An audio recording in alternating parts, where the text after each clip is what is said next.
मैं लिख के बता देता हूं, मेरे साथ लिख लीजिएगा हमारे साथ। वही है जो अभी समझाया था, halogens combine amongst themselves to form a number of compounds known as inter halogen compounds. जब हेलोजन आपस में ही एक दूसरे के साथ रिएक्ट करते हैं तो जो कंपाउंड बनते हैं उन्हें इंटर हेलोजन कंपाउंड्स कहा जाता है।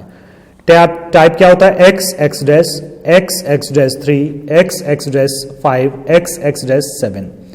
जो हमने हेलोजन x से रिप्रेजेंट करी है उसका साइज बड़ा होगा, जो x डैश से रिप्रेजेंट करी है उसका साइज छोटा होगा। Where x is the halogen of large size, इसका मतलब है x डैश स्मॉल साइज होगा, उसे लिखने की नीड अब नहीं थी। एग्जाम्पल देखिए, ICl, I का बड़ा साइज है, ClF3 Cl का F से बड़ा साइज है, BrFi Br का बड़ा साइज है, IF7 I का बड़ा साइज है। तो ये पहचान है। आगे बढ़ते हैं, जो सबसे ज्यादा इंपॉर्टेंट है, जो बार बार पूछा जाता है in general, inter halogen compounds are more reactive than halogen. Question ऐसे पूछ लेते हैं, ICl is more reactive than I2, why? ऐसे भी क्वेश्चन पूछते हैं, या सीधा पूछेंगे inter halogen compounds are more reactive than halogen. एक ही बात है, इंटर हेलोजन कंपाउंड है, ज्यादा रिएक्टिव है देन हेलोजन। रीजन ये हो या ये हो, रीजन आंसर यही आए, दिस इज बिकॉज, बिल्कुल यहीं से स्टार्ट हो, this is because x dash bond in inter halogen is weaker then x bond in halogen. चाहे ICl ही क्यों ना लिखा हो, आंसर यही आएगा। ये नहीं बताया x डैश के रेस्पेक्ट में ही आंसर देंगे आप। ये एक्सेप्शन है, फ्लोरीन ज्यादा रिएक्टिव है तो फ्लोरीन को छोड़कर बात कर रहे हैं, इसमें इलेक्ट्रॉन लॉन पेयर रिपल्सन बढ़ जाता है, ये मैं बता चुका हूं। तो ये था inter halogen compound. Last chemical properties की बचती है ऑक्सो एसिड्स, जैसे फास्फोरस के हमने पढ़े, सल्फर के पढ़े, इसके थोड़े अलग से हैं तो इनके भी पढ़ते हैं ऑक्सो एसिड्स। आगे बढ़ते हैं नेक्स्ट केमिकल प्रॉपर्टी पर, लास्ट भी है ये oxo acids of halogens.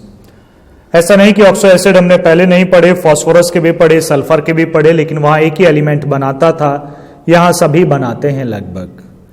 Fluorine, chlorine, bromine और आयोडीन, चारों हेलोजन्स के ऑक्सो एसिड्स हम यहां पढ़ेंगे। ऑक्सीडेशन स्टेट्स के हिसाब से पढ़ेंगे। यहां पर चलिए पहले मैं लिख देता हूं, फिर बात करेंगे। फ्लोरीन का सबसे पहला ऑक्सो एसिड है HOF, ये HOCl, ये HOBr, ये HOI, चारों के हैं। इनमें सभी में हेलोजन की ऑक्सीडेशन स्टेट +1 है। नीचे बढ़ते हैं, HOClO, HOClO2, HOClO3, ये अभी एग्जिस्ट मतलब मिले नहीं है तो हम कहते हैं एग्जिस्ट नहीं करते। यहां आएगा HOBrO2, यहां आएगा HOIO2, यहां आएगा HOBrO3, HOIO3। यहां पर हेलोजन की ऑक्सीडेशन स्टेट +3 है Cl की, यहां पर +5 है Cl की, Br की, I की, और लास्ट वालों में ऑक्सीडेशन स्टेट सभी हेलोजन्स की +7 है। फ्लोरीन का और कोई ऑक्सो एसिड एग्जिस्ट नहीं करता, टेक्निकली तो ये भी एग्जिस्ट नहीं करता, फिर भी हम इसे लिख देते हैं। अब इसके बारे में थोड़ा जान लीजिए, पहले शुरुआत यहीं से करते हैं। HOF फ्लोरीन का ऑक्सो एसिड एग्जिस्टेबल नहीं है। ये एक रिएक्शन में एक बहुत छोटे समय के लिए बनता है और फिर अपने आप को रीअरेंज करके बदल जाता है। क्वेश्चन है क्यों नहीं एग्जिस्ट करता? कारण है यहां पर हेलोजन मतलब फ्लोरीन की ऑक्सीडेशन स्टेट +1 है और फ्लोरीन सबसे ज्यादा इलेक्ट्रोनेगेटिव है, उसकी ऑक्सीडेशन स्टेट +1 एग्जिस्ट नहीं करती है, इसलिए HOF भी एग्जिस्टेबल नहीं है। ये एक छोटे समय के लिए एक रिएक्शन में बनता है, बहुत माइनर टाइम के लिए, और फिर से रीअरेंज होता है। छोटे मूवमेंट टाइम, एक छोटे मूवमेंट एक इंस्टेंट ऑफ टाइम के लिए बनता है, बदल जाता है। चूंकि बना इसलिए हमने यहां लिख दिया, कई बुक्स में नहीं लिखा होता। तो रीजन समझ लीजिएगा, एग्जिस्ट क्यों नहीं करता, क्योंकि फ्लोरीन की ऑक्सीडेशन स्टेट +1 नहीं होती। बाकी भी एग्जिस्ट नहीं करते क्योंकि पॉजिटिव होती नहीं भाई, +3 तो वैसे भी नहीं होती, माइनस में भी नहीं होती, -1 तो होती है। चलिए इनके नाम देखिएगा, इन्हें बुलाते हैं जो पहले हैं hypo halous, HALOUS, hypohalous acid. Hypofluorous, hypochlorous, hypobromous, hypoiodous. उसी तरह से दूसरे वालों को बुलाते हैं हेलस। हाइपो हटा देना, तीसरे वालों को बुलाते हैं halic acid. Chloric acid, bromic acid, iodic acid. और नीचे वालों को बुलाते हैं परहेलिक।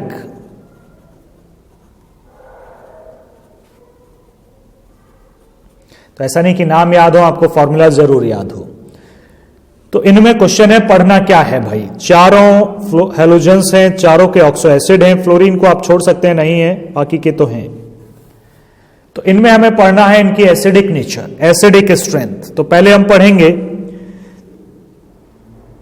जिनमें डिफरेंट ऑक्सीडेशन स्टेट हो उनमें पढ़ेंगे, फिर सिमिलर ऑक्सीडेशन स्टेट वाले भी पढ़ेंगे।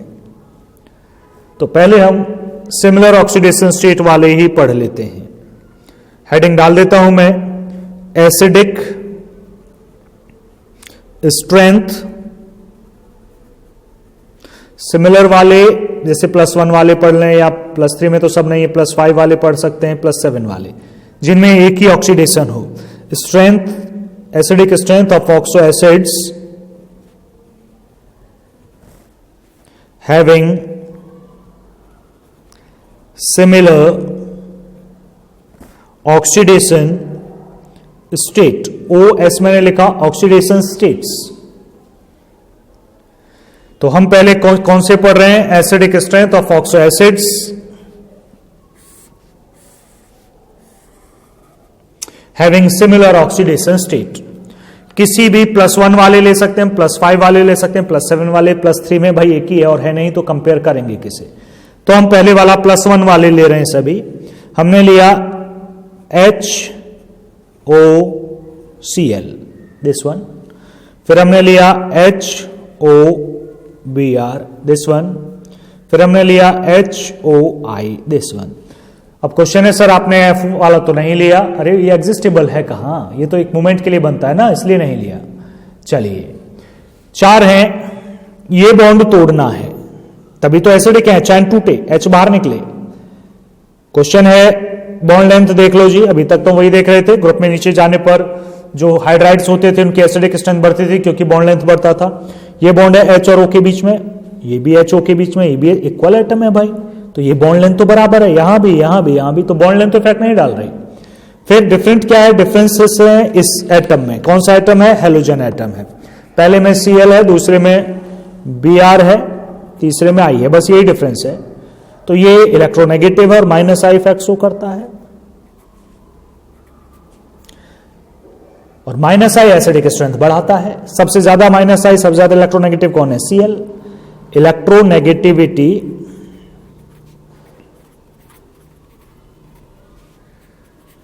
सबसे ज्यादा Cl की, देन Br, देन I। मतलब सबसे ज्यादा -I इफेक्ट इसका, then Br, then I। -I effect strong तो ज्यादा एसिडिक, कम तो कम एसिडिक, बिल्कुल कम तो और कम एसिडिक।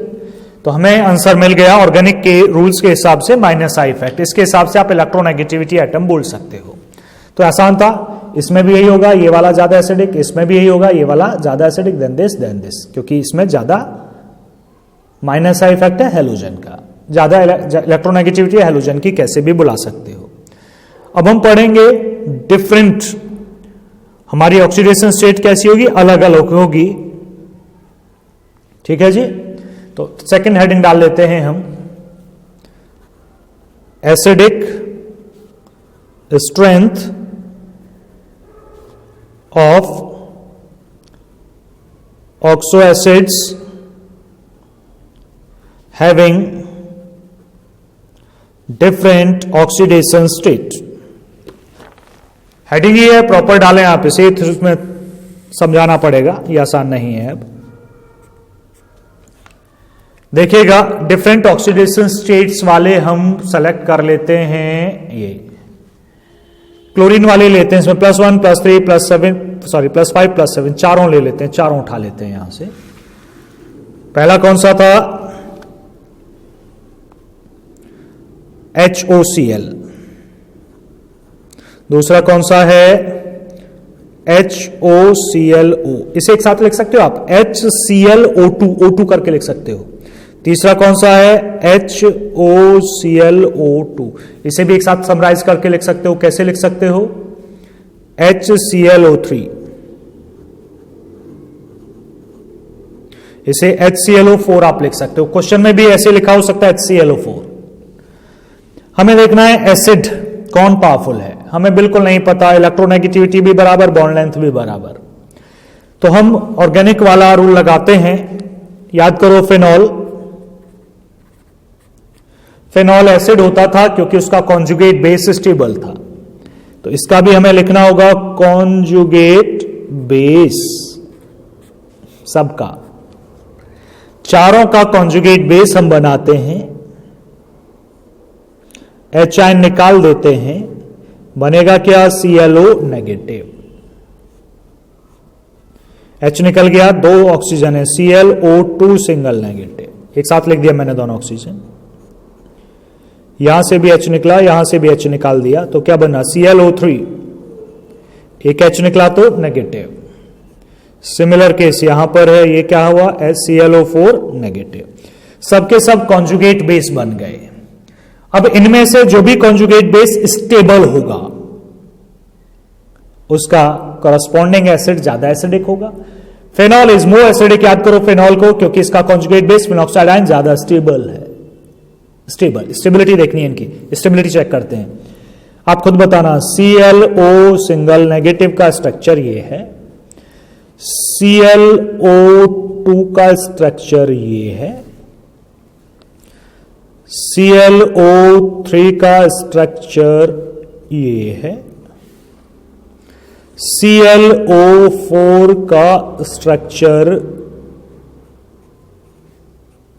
ये है। अब चेक करो ज्यादा स्टेबल कौन है। ये कोई रेजोनेंस नहीं करता, नेगेटिव चार्ज अपनी जगह रहता है। ये नेगेटिव चार्ज यहां 2 जगह घूमता है, ये 3 जगह घूमता है, ये 4 जगह घूमेगा। तो सबसे ज्यादा स्टेबल ये भाई, सबसे ज्यादा स्टेबल कौन सा? ये मोस्ट स्टेबल। तो इसका कॉरस्पॉन्डिंग एसिड सबसे ज्यादा एसिडिक। पहले हम लिखते हैं stability. Stability of conjugate basis. सबसे ज्यादा स्टेबल ClO4 नेगेटिव, फिर ClO3 नेगेटिव, फिर ClO2 नेगेटिव। सबसे कम स्टेबल ClO नेगेटिव। अब ये ऑर्डर तो आ गया। अब लिखते हैं acidic order, acidic strength.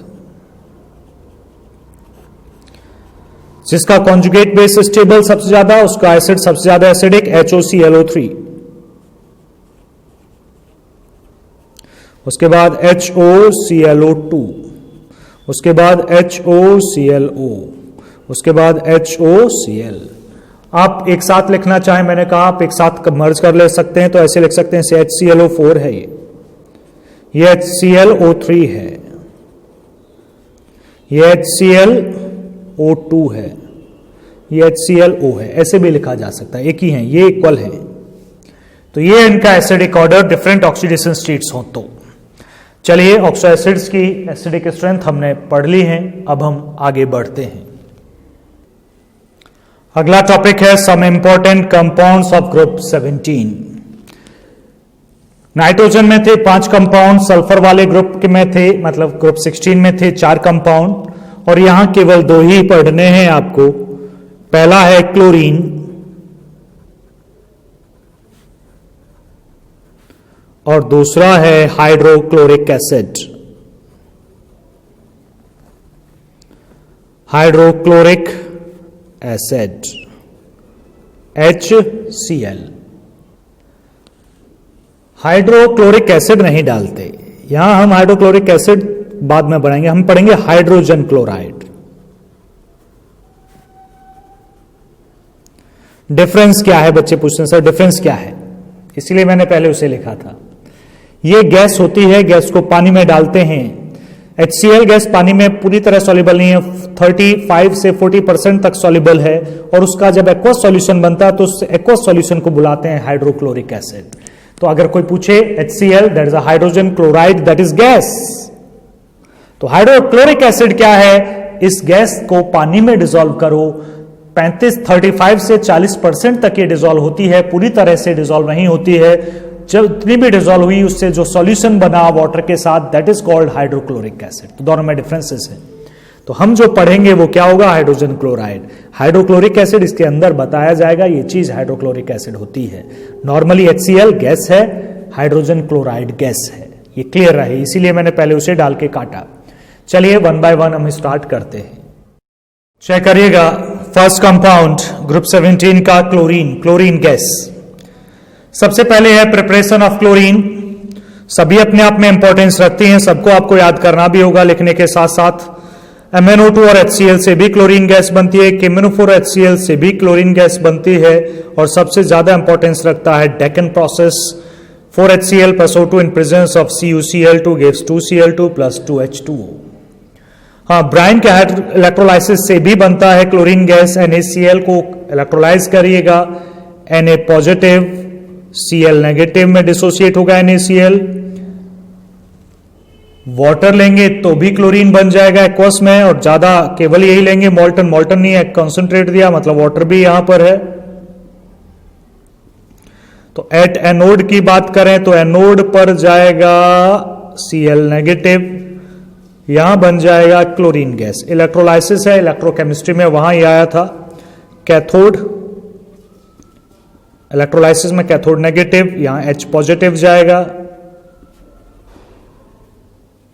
Anode पर क्लोरीन गैस मिलेगी, कैथोड पर हाइड्रोजन गैस मिलेगी।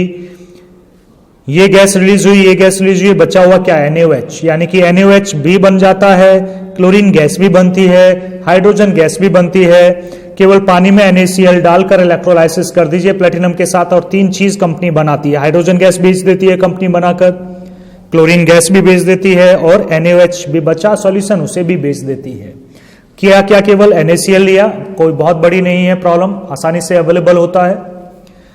पानी डाला, वो भी आसानी से अवेलेबल है, बड़ा सा टैंक में डाल दिया, और प्लेटिनम इलेक्ट्रोड एक बार ले खरीद लो, बस फिर तो चलते जाएंगे। चलिए, डेकन प्रोसेस के बाद NaCl का इलेक्ट्रोलाइसिस के बाद प्रॉपर्टीज हैं, प्रॉपर्टीज देखनी होंगी ढंग से। ज्यादा है, ग्रीनिश येलो गैस है, पंजेंट स्मेल है, स्मेल नहीं कर सकते प्रॉपरली, इसे सर दर्द हो जाएगा। वाटर सॉल्युबल है, ये बहुत सारे मेटल्स और नॉन मेटल के साथ रिएक्ट करती है, आपने बहुत सारी रिएक्शंस इसमें से देखी होंगी, लिख लीजिएगा, कोई खास नहीं, इसे आप खुद ही कर सकते थे। हाँ, ये है जरूरी। Reaction with ammonia, reaction with ammonia, reaction with ammonia है 8NH3Cl2 के साथ रिएक्ट कर अमोनियम क्लोराइड, नाइट्रोजन बनती है। ये तब बनता है तब अमोनिया एक्सेस में हो, मतलब अमोनिया ज्यादा ली गई हो। दूसरी तरफ है जब क्लोरीन ज्यादा ली गई हो। ओ, प्रोडक्ट एक ही जैसे लिख दिए इसमें, ये गलत है, मैं चेक कर रहा, मैं बदल रहा हूं इन्हें, ध्यान से देखना। तो बनता है NCl3 plus 3HCl। ये कब है, तब क्लोरीन एक्सिस में हो। और ये जो NCl3 है ये एक एक्सप्लोजिव है। कैसा सब्सटेंस है, एक एक्सप्लोजिव सब्सटेंस है। ठीक है जी, तो रिएक्शन करेक्ट कर लीजिएगा, पहले में अमोनिया एक्सिस में, दूसरे में क्लोरीन एक्सिस में है। आगे बढ़ते हैं, रिएक्शन विद अल्कली। अल्कली मतलब बेस, बेस के साथ क्लोरीन की रिएक्शन, ये बड़ी इंपॉर्टेंस रखती हैं। कोल्ड और डाइल्यूट NaOH के साथ रिएक्शन करती है तो NaOCl बनता है, मेन प्रोडक्ट इसका NaOCl है, ये नहीं है। Sodium hypochlorite, 6NaOH hot and concentrated, ये क्या था, कोल्ड एंड डाइल्यूट, ये क्या हॉट एंड कॉन्सेंट्रेटेड के साथ रिएक्ट करती है तो सोडियम क्लोरेट बनता है, क्लोरेट, ये तो इक्वल ही है। उसी तरह कैल्शियम हाइड्रोक्साइड के साथ कैल्शियम हाइपोक्लोराइट बनता है, कैल्शियम क्लोराइड भी बनता है। बच्चे कई बार कहते हैं 10th क्लास से, सर 10th क्लास में से तो बल्कि ये पढ़ते हैं, सर ये है आपका ब्लीचिंग एजेंट, ये ब्लीचिंग एजेंट का फॉर्मूला नहीं है, ब्लीचिंग एजेंट का फॉर्मूला ये भी नहीं है। ब्लीचिंग एजेंट एक मिक्सचर का नाम है। किस किस का है? ये मेन कंपोनेंट है, sodium hypochlorite, calcium hypochlorite, calcium chloride, calcium hydroxide and water. ये पूरी कंपोजिशन तो देख रहे हो, ये है ब्लीचिंग पाउडर की। और प्रिपरेशन कैसे दोगे? कैल्शियम हाइड्रोक्साइड में क्लोरीन डालोगे, ब्लीचिंग पाउडर बनेगा। क्वेश्चन है सर कहां बना? ये बना, बिल्कुल ये आ गया, ये भी बना, ये भी आ गया, वाटर बना, वाटर आ गया, ये कहां आया? ये यहां है।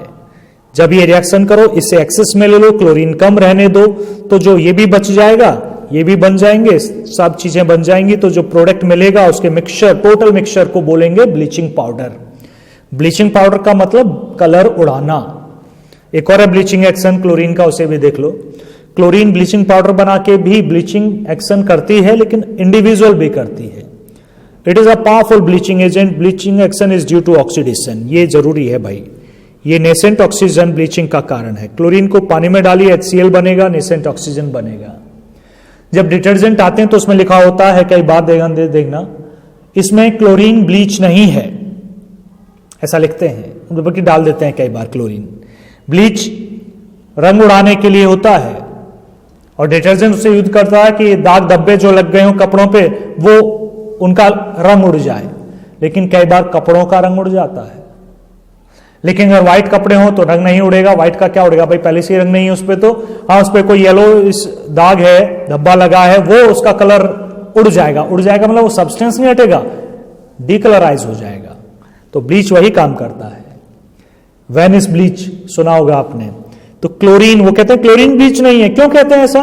क्योंकि क्लोरीन पानी में डाल के क्या बनाएगा? HCl, ये एसिड है। जो थ्रेड है ना आपके कपड़े में, वो गलने लगेंगे। 5-6 बार धोगे, गल जाएगा कपड़ा, फट जाएगा। इसलिए मना करते हो, क्लोरीन ब्लीच नहीं है। और डाल क्लोरीन ही देते हैं कम अमाउंट में। तो ध्यान से यूज करें। अगर आपका कपड़ा बेकार हो रहा है तो उस ब्लीच को यूज ना करें। ये नेसेंट ऑक्सीजन कलर सब्सटेंस पे जाएगा और क्या कर देगा? कलरलेस, इसी बुलाते हैं ब्लीचिंग एक्शन। ये भी ब्लीचिंग पाउडर भी यही काम करता है। तो क्लोरीन के यूजेस देख लीजिएगा।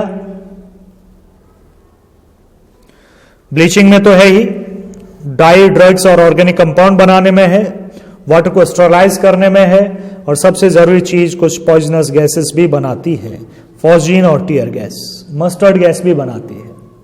तो क्लोरीन इसमें भी है, क्लोरीन इसमें भी है।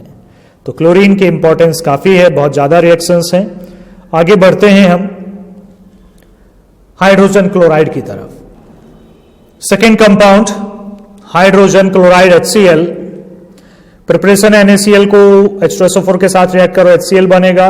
420 केल्विन पर और हीट करोगे इससे, फिर NaCl रिएक्ट कर जाएगा, फिर और HCl बनेगा। H2+Cl2 से भी HCl बना सकते हो। प्रॉपर्टीज देखिएगा, ज्यादा नहीं है। कलरलेस है, पंजेंट स्मेलिंग गैस है, ध्यान दें HCl गैस है। इसे पानी में डिसॉल्व करते हो ना, it is liquefied to a colourless liquid.